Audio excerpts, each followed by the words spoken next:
When I was a child, growing into my teenage years, my very blessed mother, Allah Yarhamha, always talked to me about being attractive. She was very careful about dress and appearance and hair and so forth.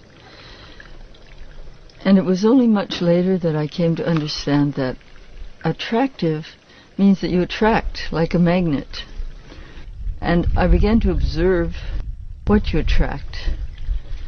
And there were certain rather key experiences I had that proved to me that wearing a scarf and loose clothing, which is what hijab is, was indeed protection, which is what hijab means. When I was first coming into Islam, I started playing around with a headscarf because I knew this was something that Muslim women did, and I didn't know why, and I didn't know what for. The only way I could find out was to experiment on myself.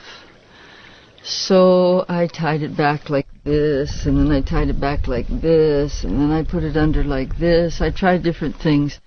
What finally convinced me was a particular experience. I was working in publishing then as now, and I had to go and visit a printer in a big printing house in Albuquerque, New Mexico.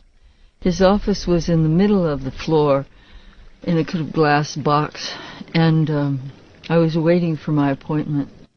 There was another lady sitting with him, and I was watching idly, and I realized that to get whatever she wanted, she was flirting with the guy by shaking her head and twitching her shoulders and batting her eyes and doing all those things that people do. She was doing much more than just business. And I thought to myself very proudly, you know, I'm wearing a scarf, so I don't have this problem. I'm not going to do this. But when she left and I went in to see the man, I was in the middle of talking to him, and I realized that I was going like this, you know, that I was going through all the motions that I would be going through if my hair had been long and down as it always had been. And that all of that, my whole life, had been an unconscious response to talking to a male. At that point, I realized that for a Muslim who is striving to be conscious of Allah, that this sort of unconscious play acting has no place and is useless and is irrelevant, and that there are other ways to get what you want, and that for a woman to work in the world alongside men and other women, it's much more convenient to work as a human being rather than a sexual object. At that point I started wearing a scarf, and I have never not worn it since. And I have found nothing but respect from wearing it. I have never had any problem at all. Maybe a few glances, but compared to the glances I would have gotten of a different sort if I weren't wearing a scarf, it's been nothing.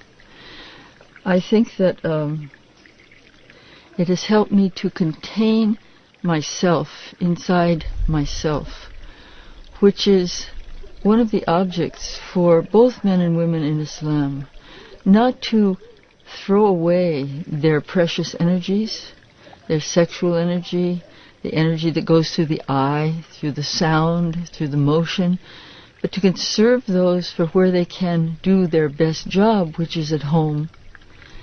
And when you move in the world, to move between people as simply a human being, not a sexual object.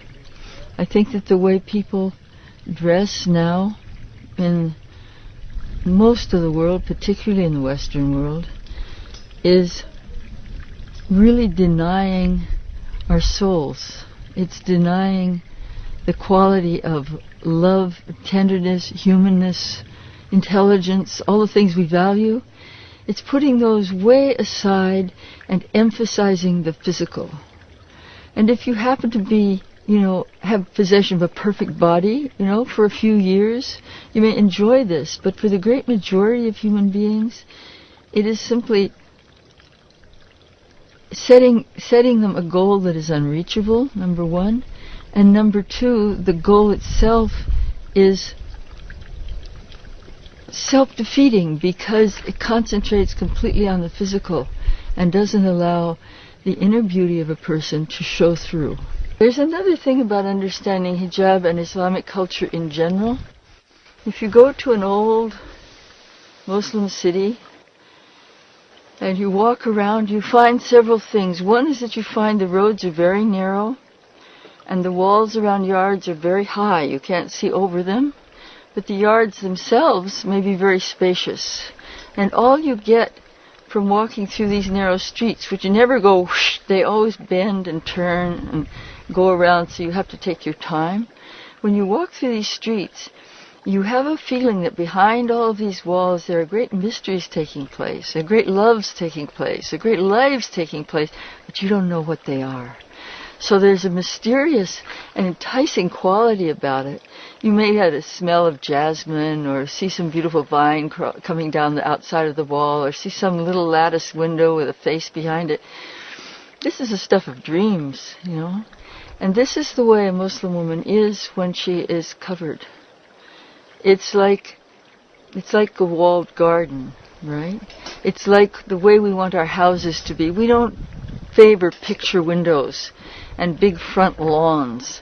We favor a wall, and inside of that all kinds of private life can take place of every kind of nature. But it isn't for everyone on earth to see. We're not interested in showing off. We're interested in being, in praising Allah, in loving one another, and in going about our business as human beings.